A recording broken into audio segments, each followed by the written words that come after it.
इस वीडियो को फॉलो करके आप भी बना सकते हैं ऐसे कमाल के पेपर रॉकेट्स जो जाएंगे हज़ारों फुट की ऊंचाई पर सिर्फ 15 रुपीज़ में।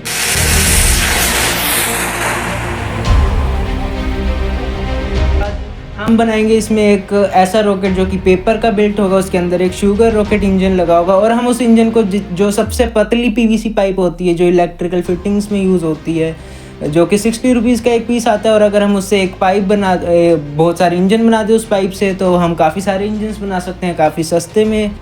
पर मैं इस इंजन को इस टाइप से बनाऊंगा कि ये जो इंजन है ब्लास्ट नहीं होगा, क्योंकि ये वाला इंजन मैं स्पेसिफिकली बना रहा हूँ पेपर रॉकेट्स के लिए, जो रॉकेट्स रीयूजेबल नहीं होंगे, एक बार लॉन्च होंगे उसके बाद जब वो नीचे गिरेंगे तो हो सकता है वो बीच में से मुड़ जाएं क्योंकि वो पेपर के होंगे या फिर कुछ और हो जाए। पर वो रॉकेट सबसे ज़्यादा सेफ़ है और मैं आपको रिकमेंड करूँगा कि अगर आपका ये पहला बिल्ट है तो आप इसी रॉकेट को बनाइए, क्योंकि ये सेफ़ है, स्टेबलाइज्ड है, और अगर ये इधर उधर चला भी जाए बाय चांस तो इससे किसी को भी नहीं लगेगी क्योंकि ये पेपर का है और ये इंजन भी काफ़ी ज़्यादा छोटा है। तो चलिए जल्दी से चलते हैं वर्क बेंच की तरफ और देखते हैं इस बिल्ट को। वीडियो के स्टार्टिंग में मैं आपको बता दूं कि अगर आपने इस वीडियो के जो प्लेलिस्ट की पहली वीडियो उसको नहीं देखा है तो उसको देख लीजिए, या फिर उसका जो एंड वाला पार्ट है उसको देख लीजिए। उससे आपको ये पता चल जाएगा कि जो इस प्लेलिस्ट में क्या क्या अपलोड होगा, क्या क्या आपके काम का है, अगर आपको रॉकेटरी में इंटरेस्ट है। तो चलिए जल्दी से चलते हैं वर्क बेंच की तरफ और करते हैं अपना काम शुरू। पहले मैं आपको बता दूं, अगर आप पहली बार बना रहे हैं तो मैं भी इस इंजन को ऐसे बना रहा हूं कि जैसे मैं पहली बार बना रहा हूं, बिना किसी मेज़रमेंट वगैरह अच्छे से लिए, बिल्कुल रो टाइप से, ज़्यादा फिनिशिंग भी नहीं करूँगा। इतनी गारंटी मैं लेता हूँ कि आपका इंजन वर्क करेगा अगर आप सेम ऐसे ही बनाएंगे। तो सबसे पहले मैंने यहाँ पर ली है कुछ इस टाइप की पीवीसी पाइप ही, जो नॉर्मल पाइप है, बस इस पर ब्लैक पेंट इसलिए क्योंकि मैं इसको किसी और चीज़ के अंदर यूज़ कर रहा था, उसमें से कुछ पीसीस बच गए थे तो मैं उसका यहाँ पर यूज़ कर रहा हूँ। ये जो है 6.5 इंचज़ का है, आप इसको स्केल से नाप सकते हैं, 6.5 सेंटीमीटर्स का है। आप इसको स्केल से मेज़र करके कट कर सकते हैं। अगर आप थोड़ा छोटा बड़ा कट कर देंगे तो हो सकता है आपके चैम्बर प्रेशर में डिफरेंस आए, तो हो सकता है आपका इंजन यहाँ पर ब्लास्ट हो सकता है, या थोड़ा अंडर प्रेशर हो सकता है। आप 6.5 सेंटीमीटर का ही पीस कट कीजिएगा, क्योंकि ये जो इंजन है ये बेसिकली लो पावर रॉकेट्स के लिए, मतलब लो पावर तो नहीं मैं कहूँगा, आप हल्के रॉकेट्स के लिए बात कर सकते हैं। मैं ये जो इंजन है हल्के रॉकेट्स के लिए बना रहा हूँ जो पेपर से बने होंगे। तो हमें सबसे पहले क्या कर लेना है, ऊपर से 4 से 5 mm छोड़कर आपको एक सीज़र की ज़रूरत पड़ेगी जो आगे से टिप्ड हो, मतलब आगे से तीखी हो चाहे टूटी हो, पर आपको इसके अंदर इसको इस टाइप से रोल करके होल कर लेना है। मैं एक होल यहाँ पर करके दिखा देता हूँ आपको। ठीक, आपको ऊपर से 4 से 5 सेंटीमीटर का गैप लेना है। हम इसमें सबसे पहले एंड कैप लगाएंगे। अगर आपको नहीं पता एंड कैप क्या होती है तो आप यहाँ इमेज में देख सकते हैं, जिस चीज़ को मैंने हाईलाइट किया हुआ सर्कल के थ्रू वही है एंड कैप, और इस चीज़ को हम लगाएंगे एम सील से। तो आपको ज़रूरत पड़ेगी एक 10 रुपये की एम सील। इसके अंदर मिलेगा आपको एक रेजिन और एक हार्डनर, दोनों को आपको अच्छे से मिक्स कर लेना है। अच्छे से मिक्स करने के बाद जब आपको ये थोड़े गर्म फील होने शुरू हो जाएंगे तो जो ये अच्छे से मिक्स हो गए होंगे, उसके बाद आप इसको अप्लाई कर सकते हैं, जैसे मैं आपको वीडियो में अप्लाई करना दिखाऊंगा। तो यहाँ पर मैंने होल कर लिया है, हालांकि 2 होल्स मैंने यहाँ पर पहले से कर रखे हैं जो कि एक दूसरे से अपोजिट साइड हैं। तो आपको 2 होल्स यहाँ पर एक दूसरे से अपोजिट करने हैं और 2 होल्स आपको परपेंडिकुलर करने हैं। यहाँ पर टोटल 4 होल्स हम यहाँ पर कर लेंगे। आप यहाँ इमेज में देख सकते हैं हमें किस टाइप से यहाँ पर होल करने हैं।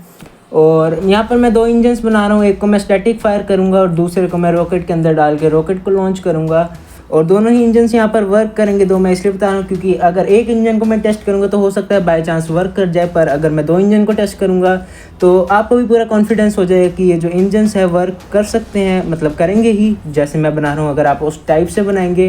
हालांकि ये इंजन मैंने काफ़ी ज़्यादा पहले बनाया था, हल्के रॉकेट्स के लिए बनाया था जो पेपर से बने हों, इसलिए ये इंजन वर्क कर गया। तो मैं आपको रिकमेंड करता हूँ आप सबसे पहले यही इंजन बनाइए। तो मैं भी इसमें अभी दोनों में होल कर लिया है, एक होल मैं यहाँ पर और कर लेता हूँ।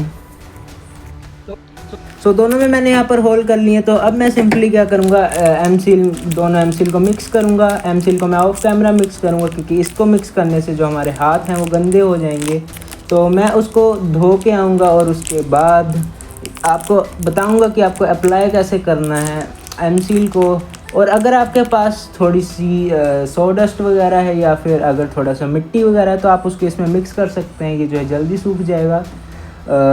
अगर आपके पास एम सील आसपास अवेलेबल नहीं है, हालांकि ये हर जगह, अगर हार्डवेयर स्टोर पर देखें तो ये हर जगह ही अवेलेबल होती है, तो आप सीमेंट का यूज़ कर सकते हैं या फिर मुल्तानी मिट्टी का भी यूज़ कर सकते हैं, पर जो मुल्तानी मिट्टी है उस हो सकता है उससे जो इंजन है ब्लास्ट हो जाए।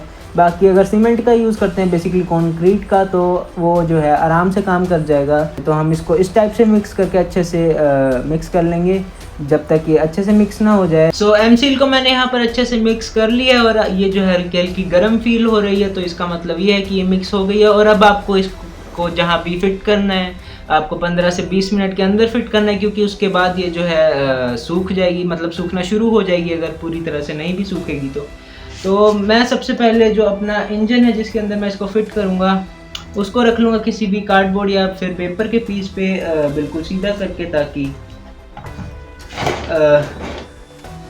जो हमारी एमसील है वो नीचे वाले टेबल के साथ ना चिपके। और अब मैं इसको दो पार्ट्स में डिवाइड कर दूंगा, क्योंकि मैं इससे एंड कैप और नोजल दोनों बनाने वाला हूँ हमारे इंजन की, जिससे जो आपका एक 10 रुपये का एमसील है उससे आपका एक इंजन बन के रेडी हो जाएगा।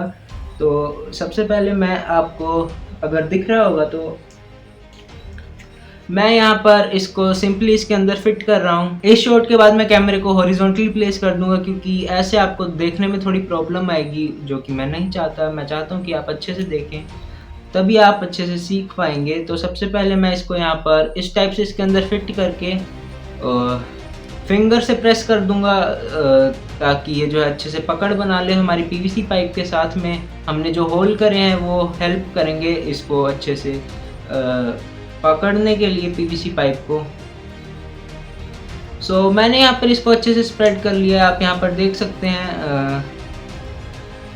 हम यहाँ से थोड़ी सी इसको फिनिशिंग दे देंगे अपने फिंगर का यूज़ करके, इसको पाइप की साइड को पुश करके। सो आप यहाँ पर देख सकते हैं मैंने इसको अच्छे से सील कर लिया। यहाँ से जो हमने होल्स करे थे वहाँ से जब तक एमसील बाहर नहीं आता तब तक आपको एमसील को प्रेस करना है। जैसे ही एमसील आपका बाहर आ जाएगा तो आपका जो एमसील है वो अच्छे से फिट हो जाएगा आपकी पाइप के अंदर। तो चलिए मैं ऐसे ही जो दूसरा पार्ट है उसको मैं इस इंजन में फिट कर लूँगा। मैं 2 इंजन बना रहा हूँ इसलिए यहाँ पर 2 एमसील का मैं यूज़ करूँगा। अगर आप एक इंजन बना रहे हैं तो आपका जो एक ही एमसील यूज़ होगा। तो चलिए मैं इसको ऑफ कैमरा फिट कर लेता हूँ। सो यहाँ पर मैंने कैमरा को हॉरिजॉन्टली प्लेस कर दिया ताकि आपको देखने में आसानी हो। यहाँ पर आप देख सकते हैं मैंने एमसील जो है इसमें अप्लाई कर दी है और अब हम इसके सूखने का वेट करेंगे। सो जो ये एमसील जो हमने लगाया था एंड कैप के लिए वो सूख चुका है और अब हम इसको ज़रा साइड में रख देंगे, क्योंकि अब हम इसका रॉकेट फ्यूल बनाएंगे। तो रॉकेट फ्यूल मैं आपको बता दूं कि उसके लिए आपको ज़रूरत पड़ेगी पोटेशियम नाइट्रेट की। ये जो है क्रिस्टल्स की फॉर्म में मिलता है, आपको जो है लोकल मार्केट में मिल जाएगा। अगर आप अमेज़ोन से परचेज़ करना चाहते हैं, अमेज़ोन फ्लिपकार्ट का तो मेरे को पता नहीं, पर अमेज़ोन पर ही आपको मिल जाएगा। हालांकि अगर आप लोकल मार्केट से परचेज़ करते हैं तो आपको ये सस्ता पड़ेगा और ये आपको लोकल मार्केट में हो सकता है कलमी शोरा के नाम से मिले, क्योंकि एक फर्टिलाइज़र है। और ये आपको मिलेगा जो नर्सरीज़ होती हैं जहाँ पर आपको प्लांट्स वगैरह भी मिलते हैं, वहाँ से आप इसको ले सकते हैं। ये आपको वहाँ पर आराम से मिल जाएगा, क्योंकि एक फर्टिलाइज़र होता है, आप इसको फर्टिलाइज़र की तरह ख़रीद सकते हैं। ये हमारे रॉकेट में ऑक्सीडाइज़र का काम करेगा, जो कि हमारे फ्यूल को ऑक्सीजन प्रोवाइड करेगा, क्योंकि किसी भी चीज़ को बर्न करने के लिए ऑक्सीजन चाहिए। और रॉकेट इंजन में हम फ्यूल को इतनी ऑक्सीजन प्रोवाइड करें कि वो जो है कम्प्लीटली बर्न कर जाए, अच्छे से बर्न करे। और फ्यूल के लिए हम यहाँ पर यूज़ कर रहे हैं शुगर को। ये जो है नॉर्मल शुगर है, मैंने बस इसको जो मिक्सर होता है उसके अंदर डाल के ग्राइंड कर लिया है। ये जो है पाउडर्ड फॉर्म में अभी, और मैं इसको खा भी सकता हूँ। तो अब हम क्या करेंगे, अब हम लेंगे एक वेइंग स्केल। हो सकता है आपके पास वेइंग स्केल ना हो, क्योंकि मेरे पास भी नहीं थी जब मैंने पहला रॉकेट बनाया था। तो मैं क्या करूँगा, मैं ग्राम के हिसाब से, मतलब जो स्पून के हिसाब से वेट को मेज़र करूँगा और आपको बता दूँगा कि हमें कितना जो इसमें क्या डालना है एक स्पून के हिसाब से। क्योंकि जो ऐसा स्पून है वो मेरे ख्याल से सभी के पास होगा। ये जो है स्टील का जो नॉर्मल स्पून होता है वो है। जब मैंने पहली बार रॉकेट बनाया था तब मैंने क्या किया था, मैंने एक स्पून को जो है 10 ग्राम के हिसाब से मान लिया था। तो मैंने उसमें 7.5 जो थे वो पार्ट KNO3 के डाले थे, और जो 3.5 पार्ट्स थे वो मैंने शुगर के डाले थे 100 ग्राम के मिक्सचर के हिसाब से। क्योंकि मैंने पहले यूट्यूब पर देख कर ही 100 ग्राम का मिक्सचर बनाया था। द किंग ऑफ रैंडम की वीडियो देख के मेरे को अभी भी याद है। तो मैं आपको स्पून के हिसाब से मेज़र करके बता दूंगा कि आपको अगर आपके पास वेइंग मशीन नहीं है कि तो आपको कितने स्पून्स जो है क्या डालना है। और अगर आपके पास वेइंग मशीन है तब आप directly 65 gram potassium nitrate measure कीजिए, 35 ग्राम अपनी शुगर का पाउडर, आपको पाउडर्ड फॉर्म में शुगर का वेट मेज़र करना है, शुगर का वेट मेज़र कीजिए, दोनों को मिक्स कर लीजिए। मैं आपको यहाँ पर करके बताता हूँ। ये मैंने एक कंटेनर लिया है, इसके बीच में ये जो है प्लास्टिक का कंटेनर है और इसके बीच में मैंने जो है मार्बल्स को डाल रखा है ताकि हम जो अपने फ्यूल को है आराम से मिक्स कर पाएँ। इसको मैं इस वेइंग स्केल पर रख देता हूँ। सो आप यहाँ पर देख सकते हैं वेइंग स्केल ऑन है। इसके अंदर जो मैंने पहले थोड़ा सा फ्यूल बनाया था वो मार्बल्स के ऊपर लगा हुआ है, बाकी वो नॉर्मल मार्बल्स हैं, उससे यहाँ पर हमें कोई फ़र्क नहीं पड़ता। आप खाली कंटेनर ले लीजिएगा। तो यहाँ पर ये हमारे पास में पोटेशियम नाइट्रेट, और हो सकता है कि अगर आप कमेंट करें तो मैं आपको पोटेशियम नाइट्रेट भी बनाना सिखाऊं, पर उसकी जो यील्ड है वो अच्छी नहीं मिलेगी और जो उसकी क्वालिटी है वो भी इतनी अच्छी नहीं मिलेगी। अगर आप फर्टिलाइज़र ग्रेड का भी लेते हैं तब भी जो आपका रॉकेट है वो आराम से वर्क करेगा। हालांकि ये वाला लैब ग्रेड का है, पर मैंने इसमें जो है खुद से जो सिंथेसाइज़ किया हुआ है वो भी मिक्स कर दिया है, जिससे कि ये अप्रोक्सीमेटली फर्टिलाइज़र ग्रेड जैसा ही हो गया है। तो सबसे पहले मैं यहाँ पर 35 ग्राम शुगर को मेज़र करके डाल लेता हूँ। सो यहाँ पर आप 1 स्पून के हिसाब से देख सकते हैं, मैंने यहाँ पर 1 स्पून शुगर लिया है और अगर मैं इसको इसमें डाल दूँ तो ये अप्रोक्सीमेटली 5.5 ग्राम है। आप यहाँ पर 5 ग्राम मान सकते हैं। तो 1 स्पून शुगर के हिसाब से आपको यहाँ पर 5 ग्राम का मिलेगा। तो 5 से 5.5 ग्राम तक का आप देख सकते हैं 12 ग्राम हो चुका है। ये डिपेंड करता है आपने जो है कितनी हाइट तक शुगर को डाला है स्पून के अंदर। मैं यहाँ पर 35 ग्राम शुगर ले लूँगा। आप यहाँ पर वेट को देख सकते हैं तो 20 ग्राम 4 ग्राम यहाँ पर हो चुकी है, 30 ग्राम एंड यहाँ पर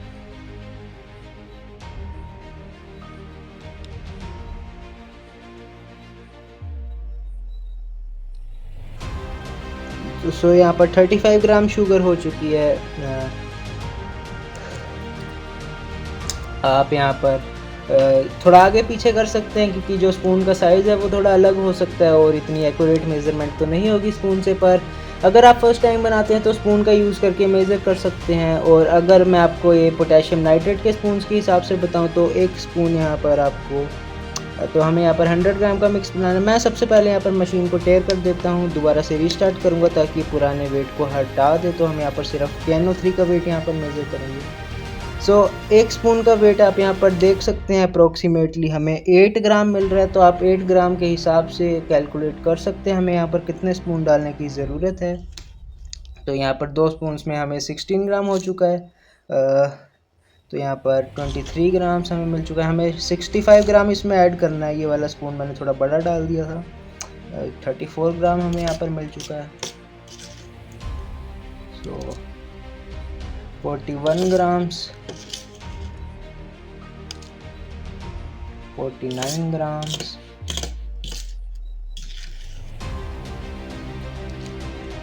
तो यहाँ पर 57 grams,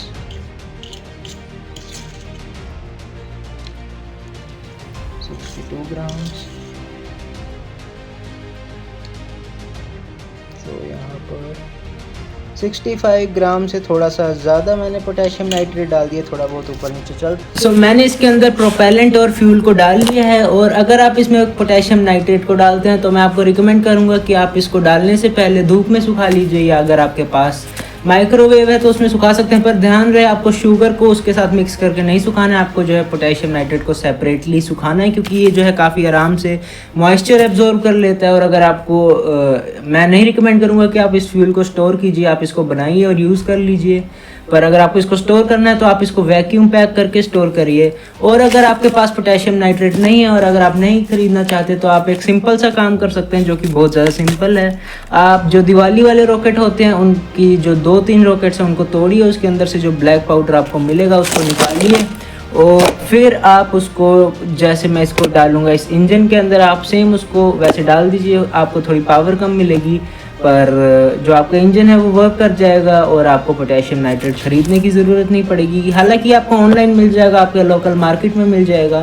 पर फिर भी आप उससे ट्राई कर सकते हैं। तो अब हम इसको अच्छे से मिक्स कर देंगे। इसके अंदर मैंने मार्बल्स डाल रखे हैं ताकि और भी ज़्यादा अच्छे से मिक्स हो। आपको ध्यान रहे कोई भी यहाँ पर ऐसी चीज़ का इसके अंदर नहीं डालनी है जो कि स्पार्क क्रिएट कर दे, नहीं तो ये जो है फ्लेमेबल मिक्सचर है, इसमें आग लग जाएगी और हो सकता है ये कंटेनर ब्लास्ट हो जाए। पर अगर आप प्लास्टिक का कंटेनर यूज़ करेंगे या फिर अगर आप अंदर मार्बल्स नहीं भी डालेंगे तब भी आराम से मिक्स हो जाएगा। अब आपको इसको नॉर्मल तरीके से मिक्स कर लेना है। यहाँ पर मैंने फ्यूल को अच्छे से मिक्स कर लिया है और अब मैं इसका थोड़ा सा सैंपल निकालूंगा और इसको बाहर जाके चलिए टेस्ट करते हैं ओपन एनवायरनमेंट में। जो मैंने फ्यूल बनाया था उसको मैंने यहाँ पर रख दिया है और ये वीडियो मैं रात को शूट कर रहा हूँ, इसलिए ज़्यादा ज़ोर से मैं यहाँ पर अभी नहीं बोल सकता। तो मैं इसमें सिंपली लाइटर से आग लगा दूँगा। जो हमारा फ्यूल है यहाँ पर कम्प्लीटली बर्न कर चुका है। जैसा कि आप यहाँ पर देख सकते हैं हमारे फ्यूल ने बिल्कुल अच्छे से बर्न किया। रेजिड्यू में बस थोड़ा सा कार्बन रह गया जो कि थोड़ा सा बचना ही था। अब हम क्या करेंगे, जो हमने यहाँ पर इंजन की केसिंग्स बनाई थी इसमें हम अपने फ्यूल को कंप्रेस करके डालेंगे। मैं वापस से कैमरा को हॉरिजॉन्टली प्लेस कर दूंगा ताकि आपको प्रोसेस जो है अच्छे से दिखे। और मैं यहाँ पर किसी भी फैंसी इक्विपमेंट का यूज़ नहीं कर रहा क्योंकि मेरे को पता है अगर आप पहली बार जो इंजन बना रहे हैं, रॉकेट बना रहे हैं, तो आपके पास किस टाइप के इक्विपमेंट्स होंगे। तो चलिए जल्दी से यहाँ पर इसके अंदर जो है फ्यूल फिल करते हैं। फ्यूल फिल करने से पहले मैं आपको बता दूं, अगर आपके पास कुछ इस टाइप की पाइप्स हैं जो कि काफ़ी ज़्यादा मोटी हैं या फिर अगर इस टाइप की कोई कार्डबोर्ड ट्यूब है तो आप उसका यूज़ कर सकते हैं इंजन बनाने के लिए। कार्डबोर्ड ट्यूब का यहाँ पर मोटा होना बहुत ज़्यादा ज़रूरी है। अगर आप पतली कार्डबोर्ड ट्यूब यूज़ करेंगे तब काम नहीं करेगी। अगर आपके पास कुछ इस टाइप के मटीरियल हैं पहली बार में तो आप यहाँ पर आपको लाइनर लगाने की ज़रूरत नहीं है। हम यहाँ पर इंजन के अंदर लाइनर लगाएंगे जो कि इस पेपर और इस एल्यूमिनियम फॉयल से बनेगा। मैं आपको अभी वीडियो में दिखाऊंगा। तो जो आपका इंजन है काफ़ी ज़्यादा अच्छे से काम करेगा। आप इससे पावरफुल इंजन बना सकते हैं। पर अगर आप पहली बार बना रहे हैं और पेपर रॉकेट के लिए बना रहे हैं तो आप इसी टाइप का इंजन बनाइए, क्योंकि मैं आपको यही रिकमेंड कर रहा हूँ अपने एक्सपीरियंस के हिसाब से। तो सबसे पहले फ्यूल फिल करने से पहले हम जो इंजन है इनके अंदर लाइनर लगाएंगे। लाइनर में हम कुछ नहीं करेंगे, एक पतली सी स्ट्रिप लेंगे पेपर की और उसके ऊपर हम स्टिक कर देंगे एल्यूमिनियम की स्ट्रिप को और हम उसको जो है रोल बनाएंगे, बेसिकली ट्यूब बनाएंगे इसके जो डायमीटर के हिसाब से कि वो ट्यूब इसके अंदर फिट हो जाए और उसके इसके अंदर डाल के हम उसके अंदर फ्यूल फिट करेंगे। लाइनर बनाने के लिए आपको सबसे पहले एक नॉर्मल पेज को कॉपी में से निकाल लेना है और उसके बाद जो हमारा इंजन है इसमें जहाँ तक हम फ्यूल भरेंगे अप्रोक्सीमेटली जो हमारी नोज़ल होगी वो 1 सेंटीमीटर की होगी। वहाँ से हम इसको ऊपर मेज़र कर लेंगे और उसके बाद हम इसमें फ्यूल भरेंगे। तो उस हिसाब से हम यहाँ पर इसका जो लेंथ है कट कर लेंगे। ये जो पेपर है हमारी जो एंड कैप है वो भी अप्रोक्सीमेटली 8 से 9 mm की है। यहाँ पर हम इस साइज़ का कुछ इसको कट कर लेंगे स्ट्रिप एक पेपर की और उसी सेम साइज़ की स्ट्रिप को हम एल्यूमिनियम फॉयल से कट कर लेंगे। एल्यूमिनियम फॉयल आपको किचन में मिल जाएगा। मैंने यहाँ पर जो पेपर की स्ट्रिप है उसको कट कर लिया है और अब हम इस पेपर की स्ट्रिप को इस फेविकोल का यूज़ करके इस एल्यूमिनियम फॉयल के ऊपर चिपका देंगे।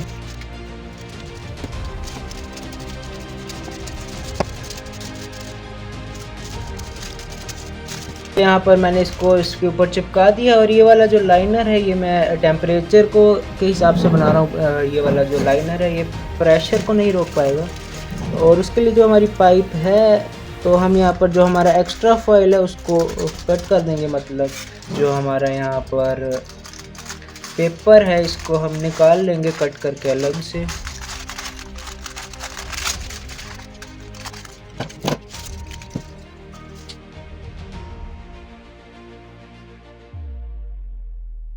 मैंने यहाँ पर इसको कट कर लिया। अब हम इसका जो है ट्यूब बना देंगे कुछ इस टाइप से किसी भी सर्कुलर सिलेंड्रिकल चीज़ का यूज़ करके हम इसकी इस टाइप से एक जो है इसका रोल बना देंगे। इससे जो है 2 लाइनर बन जाएंगे। ये जो है एक A4 साइज़ की शीट थी और इससे 2 लाइनर आराम से बन जाएंगे। हम इसको यहाँ पर सेंटर से जो है कट कर देंगे।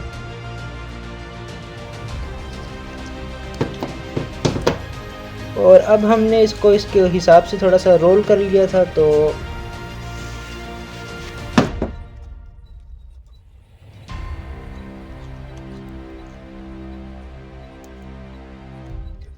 हमने अपने लाइनर को जो है इंजन में फ़िट कर लिया, जैसा कि आप यहाँ पर देख सकते हैं। मैं सेम दूसरे इंजन के साथ में भी कर लूँगा और उसके बाद हम इसमें जो है सेम जैसे हमने यहाँ पर होल्स बनाए थे एंड कैप के लिए, वैसे हम सेम यहाँ पर होल्स बना लेंगे नोज़ल के लिए सीज़र का यूज़ करके इस टाइप से कुछ।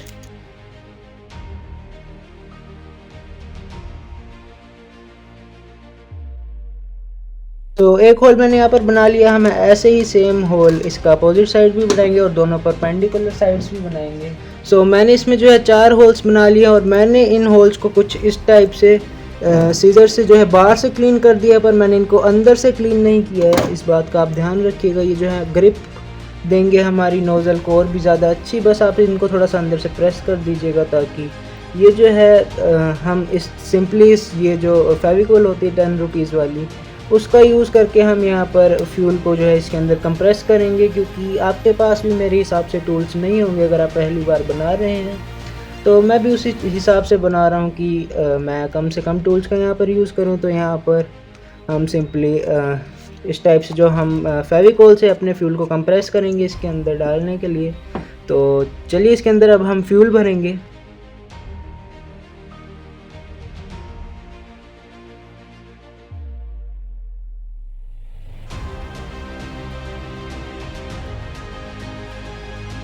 फेविकोल की इससे थोड़ा करना मुश्किल होगा, पर मैं यहाँ पर इसी से कर रहा हूँ क्योंकि आपको पता ही है रीज़न। तो हम ऐसे ही सेम तरीके से जो पूरा जहाँ तक हमने लाइनर लगाया वहाँ तक हम अपने फ्यूल को फिल कर लेंगे।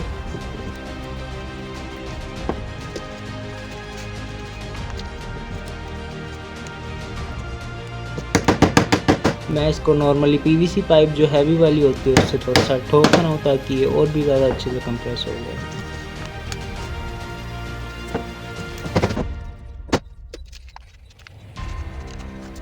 हमने फ्यूल को इसमें सिर्फ लाइनर तक ही फिल करना है, उससे ऊपर हमने फ्यूल को फिल नहीं करना है।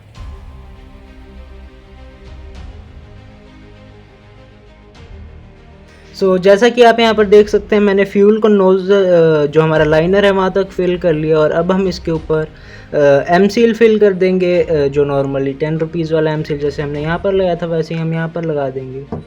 सेम ऐसे ही दूसरा इंजन भी बनाता हूँ और उसके बाद मैं आपको बताता हूँ एम सील लगाने के बाद आपको क्या करना है। हम यहाँ पर इसके अंदर एम सील फिट करेंगे। ये जो है एम सील मतलब काफ़ी टाइम से रखा हुआ था, इसलिए मतलब खुला रखा हुआ था, इसलिए थोड़ा ऐसे हो गया जिसकी वजह से काफ़ी ज़्यादा चिपक रहा है। तो मैं इसके ऊपर थोड़ा सा जो नॉर्मल पाउडर होता है लगाने वाला उसको मैं अप्लाई कर दूंगा। इसको अंदर फिट करने के बाद इसके ऊपर थोड़ा सा अप्लाई कर दूंगा ताकि कम चिपके।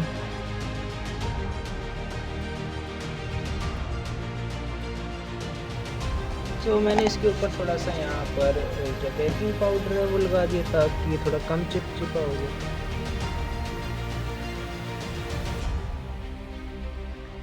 मैंने यहाँ पर एम सील को फिल कर दिया और अब हम क्या करेंगे, जब ये थोड़ा सा सेट होने लगेगा मतलब बिल्कुल हल्का सा, तब हम एक स्क्रू ड्राइवर लेंगे। पर अगर आपके पास कोई स्क्रू ड्राइवर भी नहीं है इसमें होल करने के लिए तो हम पेन की रिफिल से होल करेंगे।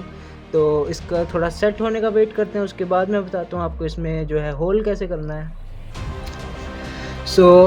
अब ये जो है थोड़ा बहुत सेट होना शुरू हो चुका है, तो इसलिए अब हम इसमें जो है नोज़ल ड्रिल करेंगे और साथ में कोर ड्रिल करेंगे। जो नोज़ल का थ्रोट है, बेसिकली जो नोज़ल का डायमीटर है वो इतना होना चाहिए, बेसिकली इससे जो है 1/3 होना चाहिए इस पाइप के इनर डायमीटर से।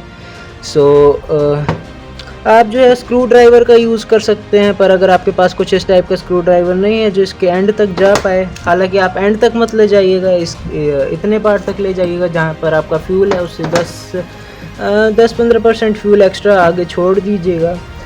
अब हमें ज़रूरत पड़ी किसी भी एक पतली सी चीज़ की। आप यहाँ पर कोई भी टूल ले सकते हैं या फिर अगर आपके पास नहीं है तो आप एक पेन की रिफिल का भी यूज़ कर सकते हैं। हमारी नोज़ल यहाँ पर थोड़ी सी ड्राई हो चुकी है, तो अब हम सिंपली इसमें इस पतले टूल की हेल्प से इसमें थोड़ी सी मार्किंग ले लेंगे। बेसिकली मैं यहाँ पर बिल्कुल हल्का सा छेद कर दूंगा ताकि हमें पता चल जाए कि हमारा सेंटर कहाँ पर है। और पतला टूल इसलिए ले रहे हैं ताकि अगर थोड़ा सा ऑफ सेंटर भी चला जाए तो हम उसको आराम से सेंटर में ला पाएँ। जो भी हम मेन टूल यूज़ करेंगे इसमें छेद करने के लिए, तो मैं यहाँ पर सिंपली होल कर देता हूँ इसके अंदर बिल्कुल हल्का सा, और अगर हम इसको प्रेस करेंगे तो यहाँ पे वापस पतला हो जाएगा। और यहाँ पर मैंने बिल्कुल हल्का सा होल कर दिया है। और अब हम क्या करेंगे, जब ये थोड़ा सा और ड्राई हो जाएगा तब हम मेन स्क्रू ड्राइवर लेंगे। अगर आपके पास स्क्रू ड्राइवर नहीं है तो आप किसी भी और टूल का यूज़ कर सकते हैं। अब मैं क्या करूँगा, इसमें सिंपली इस टाइप से होल बेसिकली कोर ड्रिल करूँगा इसके सेंटर में, जैसा कि मैं यहाँ पर कर रहा हूँ।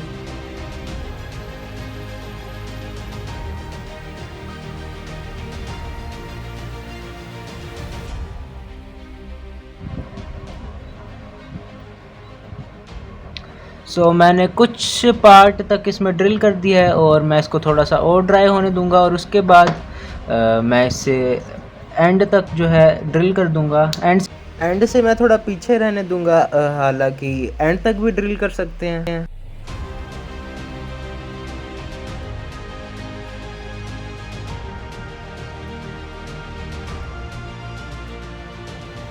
यहाँ पर मैंने जो है कोर को ड्रिल कर दिया है और ड्रिल करने के बाद मैंने जो नोज़ल का डायमीटर है उसको जो कोर के डायमीटर से थोड़ा सा छोटा कर दिया। सिंपली जो एम सील है उसको मैं थोड़ा सा प्रेस कर दिया। अगर ये नॉर्मल है, अगर जो मैंने कर दिया है, पर अगर मैं इसको थोड़ा सा और प्रेस करूँगा तो ये और ज़्यादा छोटा हो जाएगा। तो आप इस टाइप से जो है नोज़ल का डायमीटर कोर के डायमीटर से कम कर सकते हैं काफ़ी ज़्यादा आराम से। तो सिंपली मैंने इसको थोड़ा सा और बड़ा कर लिया है और अब हम वेट करेंगे अपनी नोज़ल के सूखने का।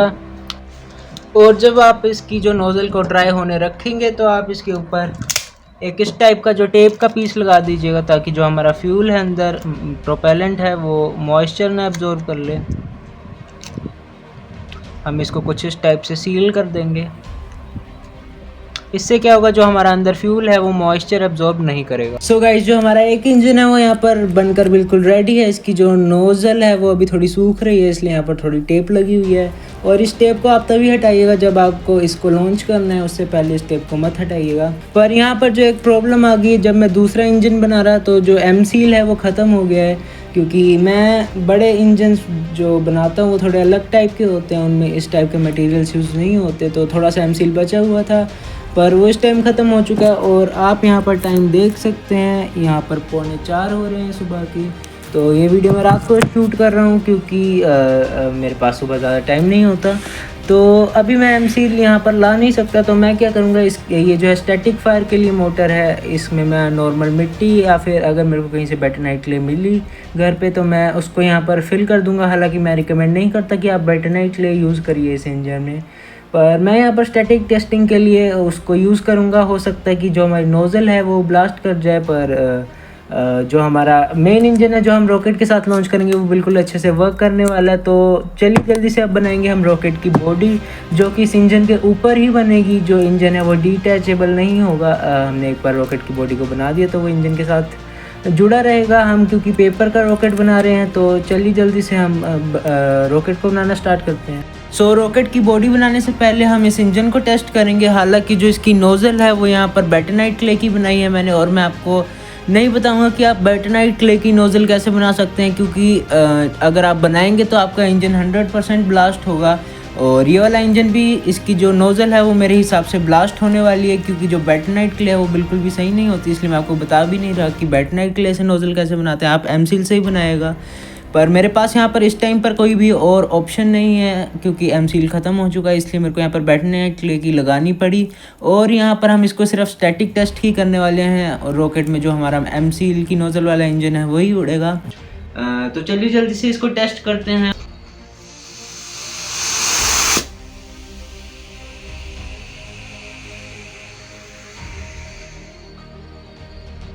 जैसा कि आपने देख लिया, जो हमारा रॉकेट मोटर थी उसने स्टार्टिंग में अच्छे से काम करा, पर जैसे ही चैम्बर प्रेशर हाई हुआ, जो हमारी बेटानाइट क्ले वाली नोज़ल थी वो बाहर आ गई और उसके बाद हमारा फ्यूल नॉर्मल जल गया। यही होता है अगर आप बेटानाइट क्ले की नोज़ल का यूज़ करेंगे थोड़े से बड़े साइज़ के इंजन में, और अगर आप इससे भी बड़े इंजन में यूज़ करेंगे तब तो वो 100% ब्लास्ट ही होगा।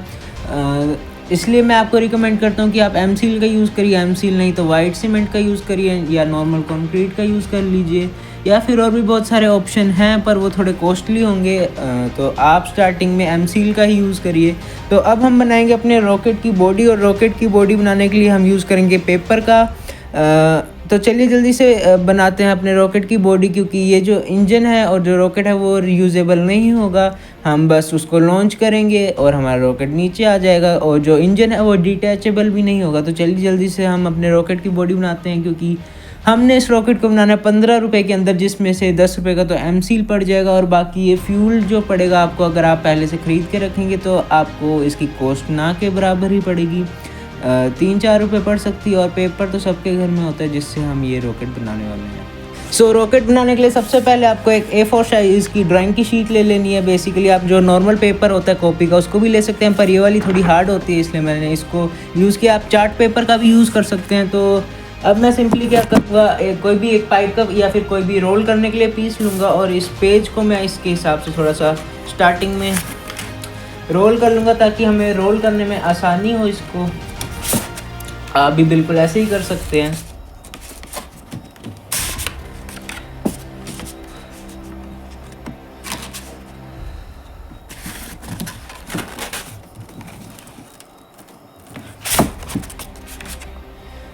जो हमारा पेपर है वो थोड़ा रोल सा हो चुका है, और ये अब हमारा जो इंजन है आप देख सकते हैं, इसको मैं इस रॉकेट में यूज़ करने वाला हूँ। और इसकी जो मैंने टेप लगाई थी इसको मैं साइड में से हटा दूँगा, क्योंकि अब मैं इसको डायरेक्ट जो हमारा इंजन है उसके अंदर चिपका दूँगा और फिर ये बाहर नहीं आ पाएगा, इसलिए मैंने जो साइड की टेप थी उसको हटा दिया। और अब मैं जो हमारा इंजन है उसको कुछ इस टाइप से इस पेपर के साथ में रोल कर दूँगा। आपको ये रोल टाइटली करना है ताकि जो हमारा रॉकेट है वो थोड़ा अच्छा बने। हालांकि मैं ये रॉकेट बिल्कुल ऐसे बना रहा हूँ कि जैसे मैं भी पहली बार बना रहा हूँ, क्योंकि मेरे को पता है अगर आप इस वीडियो को देख रहे हैं तो आप भी जो रॉकेट है वो पहली बार ही बना रहे होंगे, या फिर आपका जो आपने जो पहले रॉकेट बनाए होंगे वो हो सकता है फेल हो गए हों, इसलिए आप इस वीडियो को देख रहे हैं।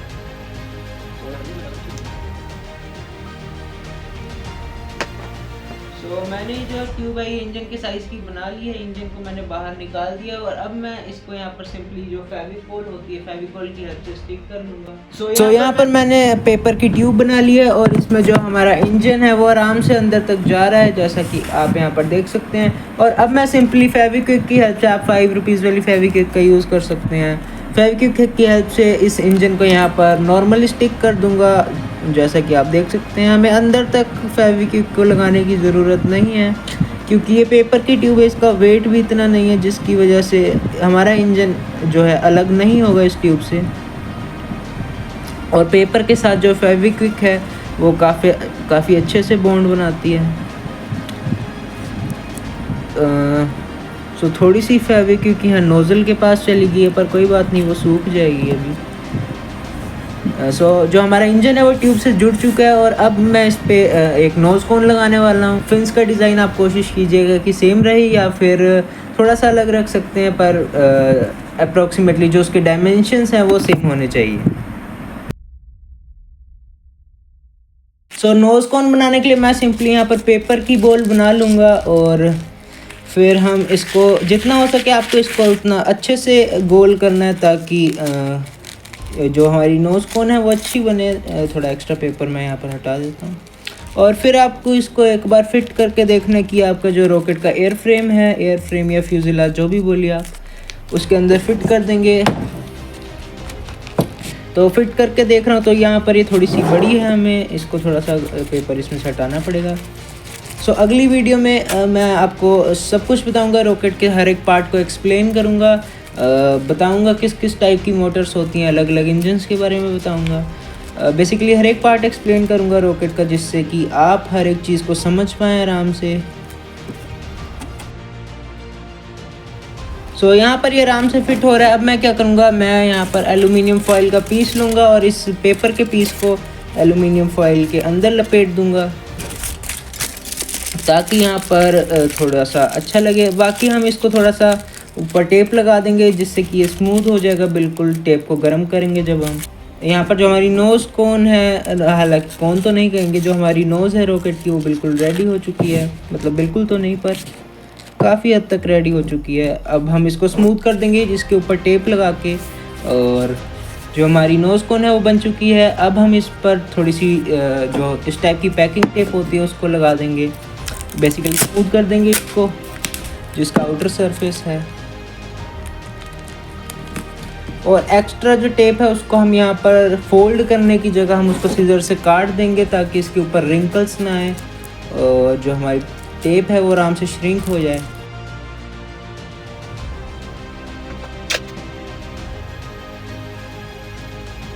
तो जब आप इस टाइप से टेप लगा लें तो आपको ज़रूरत पड़ेगी एक लाइटर की। लाइटर या फिर आप कैंडल से भी कर सकते हैं। हम इसको यहाँ पर हीट कर देंगे। आप इसको टच मत करिएगा हीट करने के बाद, और जिससे कि जो हमारा यहाँ पर नोज़ है रॉकेट का वो बिल्कुल स्मूथ हो जाएगा बाहर से।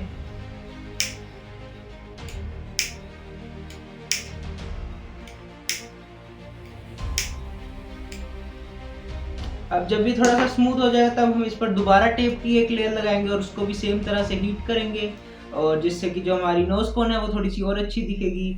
तो चलिए जल्दी से मैं इसको कर लेता हूँ।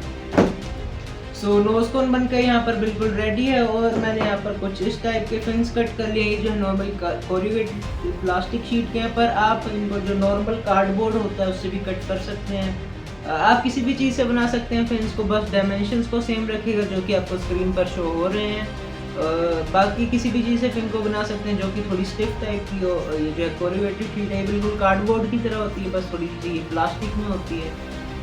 तो अब हमें फिन्स को इस टाइप से स्टिक नहीं करना है, हमें फिन्स को इस टाइप से स्टिक करना है क्योंकि जो हमारे रॉकेट का सेंटर ऑफ ग्रेविटी है वो भी काफ़ी ज़्यादा पीछे है। हम सिंपली 4 फिन्स बनाए हैं मैंने, सबको इस टाइप से कनेक्ट कर देंगे एक दूसरे के अपोजिट साइड और परपेंडिकुलरली।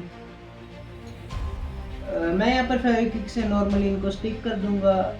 आप यहाँ पर हालांकि मेजर करके स्टिक कर सकते हैं, मतलब मार्किंग करके कि कहाँ पर आपको फिन्स को स्टिक करना है, पर मेरे को थोड़ा सा एक्सपीरियंस है तो मैं आराम से इसको स्टिक कर दूंगा फेविक्विक की हेल्प से। आप हॉट ग्लू का भी यूज़ कर सकते हैं या किसी भी और ग्लू का यूज़ कर सकते हैं जो कि फिन्स को अच्छे से चिपका दे। तो मैं मिलता हूँ आपसे फिन्स को चिपकाने के बाद। सो अब मैं क्या करूँगा, सिंपली मैंने यहाँ पर एक स्टिक ली है, ये जो है काफ़ी हल्की सी है तो इससे जो हमारा रॉकेट है उसके वेट डिस्ट्रीब्यूशन पर ज़्यादा फ़र्क नहीं पड़ेगा। ये पूरी तरह से ऑप्शनल है, मैं बस इसको इसलिए लगा रहा हूँ ताकि हमारा रॉकेट थोड़ा अलग सा लगे। मैं सिंपली इसको जो हमारे रॉकेट का टॉप वाला नोज़ है उसके ऊपर मैं इसको ऐसे चिपका दूँगा। आप इसको चिपका भी सकते हैं या फिर नहीं भी चिपका सकते, या फिर आप नोज़ कोन को थोड़ा अलग भी बना सकते हैं अपने हिसाब से। तो चलिए जल्दी से मैं इसको ग्लू की हेल्प से स्टिक कर लेता हूँ इसके ऊपर। सो मैंने जो है स्टिक को इसके ऊपर स्टिक कर दिया है। अब ये जो है ऑप्शनल है, आप चाहे तो ना भी स्टिक कर सकते हैं। तो अब मैं इस पर लॉन्च लग लगाऊंगा। लॉन्च लग बेसिकली ट्यूब्स होती हैं जो कि मैंने पेपर की बना ली है, आप पास से देख सकते हैं। मैंने बेसिकली पेपर को रोल कर दिया है और उसको फिर मैंने चिपका दिया है जिससे कि ट्यूब बन गया, और उसको मैंने 2 पीस में काट लिया। और इससे जो है हम रॉकेट को लॉन्च रोड पर लगाएंगे, और लॉन्च रोड आप आराम से जो कपड़े टांगने वाला हैंगर होता है उसको सीधा करके बना सकते हैं। वो थोड़ी फ्लेक्सिबल होगी पर वो अच्छे से काम करेगी। मैंने शुरुआत में उसी का यूज़ करके रॉकेट लॉन्च किया है। तो अब मैं बेसिकली इन पेपर की ट्यूब्स हैं इनको इन फिन्स के सेंटर में, एक को मैं लास्ट में चिपका दूंगा और जो दूसरी वाली है उसको मैं यहाँ पर थोड़ा ऊपर वाली साइड में चिपका दूंगा। यहाँ पर मैंने लॉन्च लग्स को इसके ऊपर आराम से चिपका दिया है और अब जो है हमारा रॉकेट रेडी है लॉन्च के लिए। पर मैं सबसे पहले इस पर पेंट कर दूंगा, आप चाहे तो करिए या फिर आप इसको ऐसे भी लॉन्च कर सकते हैं। रॉकेट को पेंट करने से पहले हम इसका लेजो टेस्ट कर लेंगे, और लेजो टेस्ट बेसिकली क्या होता है, हम रॉकेट की सेंटर ऑफ ग्रेविटी पे एक रोप को बांध के हम उस रॉकेट को रोटेट करवाते हैं और देखते हैं कि जो हमारा रॉकेट है वो जिस साइड को हम रोटेट करवा रहे हैं उसी साइड पॉइंट कर रहा है। अगर ये बैकवर्ड पॉइंट करते हुए रोटेट कर रहा है तो मतलब आपका रॉकेट अनस्टेबल है, और अगर ये नॉर्मली ऐसे में रोटेट कर रहा है तो ये स्टेबल है। तो आप इस क्लिप को देख लीजिए जिसमें मैं लेज़र टेस्ट कर रहा हूँ और जो हमारा रॉकेट है वो बिल्कुल सीधा रोटेट कर रहा है। तो अब मैं इस पर पेंट कर दूंगा और उसके बाद इसको हम थोड़ा सा जब सुबह हो जाएगी तब इसको लॉन्च करेंगे। अगर आप भी इस वीडियो को देख कर बनाते हैं ऐसे कस्टमाइजेबल पेपर रॉकेट्स तो आप उनको लॉन्च कीजिए, उनकी वीडियो बनाइए, उनकी पिक्चर्स लीजिए और शेयर करिए मेरे इंस्टाग्राम पर, या फिर आप ईमेल भी कर सकते हैं। मैं उनको ज़रूर शेयर करूँगा अपनी नेक्स्ट वीडियो में अपनी ऑडियंस के साथ में। जैसा कि आपने देख लिया होगा हमारे रॉकेट ने यहाँ पर बिल्कुल सही से वर्क करा, और अगर आप इस मेथड का यूज़ करके अपना पहला रॉकेट बनाते हैं तो ये काफ़ी ज़्यादा सेफ़ भी होगा और आपको काफ़ी ज़्यादा सस्ता भी पड़ेगा। और जो आप अगर आपके पास जो मोटी वाली पाइप है उसका यूज़ करेंगे तो आप थोड़ा लंबा इंजन बना सकते हैं, जिससे की वजह से हम जो थोड़ा चैम्बर प्रेशर है वो इंक्रीज़ कर सकते हैं और इससे हमें और भी ज़्यादा थ्रस्ट मिलेगा। हालाँकि जो पेपर रॉकेट्स हैं उनको इतने थ्रस्ट की ज़रूरत नहीं पड़ेगी। चलिए मिलते हैं आप इसी सीरीज़ रॉकेटरी सीरीज़ के नेक्स्ट एपिसोड में, तब तक के लिए बाय बाय।